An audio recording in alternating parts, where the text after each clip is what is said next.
आज की ये कहानी सुनने के बाद आप हर काम पूरी ईमानदारी और मेहनत से करोगे, या कह लो ये कहानी आपको मजबूर कर देगी पूरी ईमानदारी और मेहनत से अपना काम करने के लिए।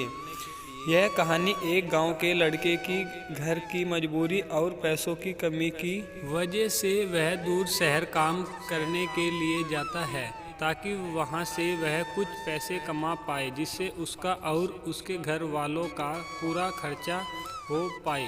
वह लड़का काफ़ी दिनों तक काम की तलाश करता है और आखिरकार उसे काम मिल जाता है। वह लड़का अपना सारा काम पूरी ईमानदारी और मेहनत से पूरे दिन करता है। यह देखकर उसका मालिक खुश हो जाता है। अब 6 महीने तक ऐसे ही चलता रहा है। 6 महीने बाद वह लड़का अपने मालिक को कहता है, अब मैं कुछ दिनों के लिए वापस अपने घर जाना चाहता हूँ। और उस लड़के को पूरी उम्मीद थी कि उसका मालिक उसे घर जाने से नहीं रोकेगा, लेकिन उस लड़के की सोच से विपरीत उसका मालिक कहता है, नहीं, तुम्हें 2 महीने का थोड़ा और काम करना है और फिर उसके बाद अपने घर जा सकते हो। लड़के को थोड़ा गुस्सा आता है, लेकिन वह अपने गुस्से को शांत करके मालिक से पूछता है, बताइए मालिक, कौन सा काम है। उसका मालिक कहता है, हमें एक घर खरीदना है। तुम पूरे शहर में घूमो और तुम्हें जो सबसे अच्छा घर लगे वह खरीद लो, और जैसे ही यह काम ख़त्म हो जाता है तुम वापस अपने घर कुछ दिनों के लिए जा सकते हो।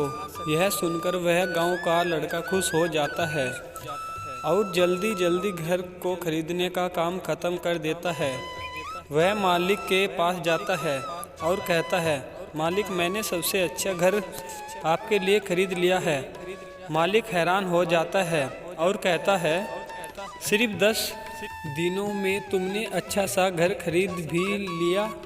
गांव का लड़का कहता है, हाँ, ये घर काफ़ी बढ़िया था, इसलिए मैंने खरीद लिया। और कहता है कि क्या अब मैं अपने घर कुछ दिनों के लिए वापस जा सकता हूँ। मालिक कहता है, नहीं, तुम सिर्फ 2 दिन के लिए अपने घर वापस जा सकते हो। गांव का लड़का कहता है, अरे मालिक, मुझे गांव जाने में ही 1 दिन लगेगा, तो कैसे भला मैं 2 दिनों में वापस आ जाऊंगा। मुझे मेरे परिवार के लिए वक्त भी बिताना है। मालिक खुश होकर कहता है कि अब से तुम हमेशा अपने परिवार के साथ ही रहोगे। जो घर मैंने तुम्हें खरीदने के लिए कहा था, वह घर तुम्हारे और तुम्हारे परिवार के लिए मेरे तरफ से एक तोहफा है। यह सुनकर वह गांव का लड़का खुश होने की बजाय मायूस हो जाता है और कहता है, मालिक, अगर आपने मुझे पहले कहा होता कि ये घर आप मेरे लिए खरीद रहे हो, तो मैं थोड़ी और जानकारी प्राप्त करके इससे और अच्छा खरीदता। मालिक ने कहा, मैंने तुम्हें 2 महीने दिए थे और 10 दिन में तुमने घर खरीदकर अपना नुकसान किया है। इसी तरह ज़िंदगी में भी हमारे साथ यही होता है। कहानी में जो मालिक था वह असल में वक्त था, और हमेशा वक्त जाने के बाद कहते हैं कि अगर मुझे पता होता तो मैं इससे भी अच्छा कर देता। इसलिए आप भी ज़िंदगी में जो भी कर रहे हो उसे पूरे जुनून और मेहनत के साथ कीजिए। क्या पता आप आज जो काम कर रहे हो आने वाले समय में आपकी ज़िंदगी बदल दे। दोस्तों, कहानी अच्छी लगे तो चैनल को सब्सक्राइब ज़रूर कर देना। मिलते हैं नेक्स्ट वीडियो के साथ।